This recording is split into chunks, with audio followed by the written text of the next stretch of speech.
కూటమి ప్రభుత్వం ఏర్పడ్డాక నెల్లూరు జిల్లా ఆత్మకూరు నియోజకవర్గంలో టీడీపీ నాయకుల భూ కబ్జాలు రోజురోజుకు మితిమీరుతున్నాయి. ముఖ్యంగా మర్రిపాడు మండలంలో ప్రభుత్వ భూములు ఆక్రమణకు తెగబడుతున్నారు. ప్రభుత్వ భూములు ఖాళీగా కనిపిస్తే రాత్రికి రాత్రి యంత్రాలతో చదును చేస్తూ ఆక్రమించేందుకు సర్వం సిద్ధం చేస్తున్నారు. ఇటీవల కాలంలో సింగనపల్లి పంచాయతీలోని బాటా గ్రామంలో భూ వివాదంలో టీడీపీ నాయకులు రెచ్చిపోయి ఏకంగా కర్రలు కత్తులతో వైఎస్ఆర్సీపీ నాయకులను గాయపరిచారు.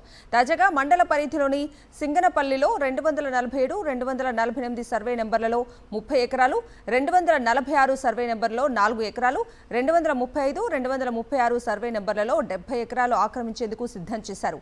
రెవెన్యూ అధికారులకు పలుమార్లు ఫిర్యాదులు అందినా పట్టించుకోకపోవడంతో మండలంలో భూ కబ్జాదారులు రెచ్చిపోతున్నారు. సింగనపల్లిలో అధికార టీడీపీ నాయకులు ఏకమై ఈ భూ ఆక్రమణకు పాల్పడటం విశేషం.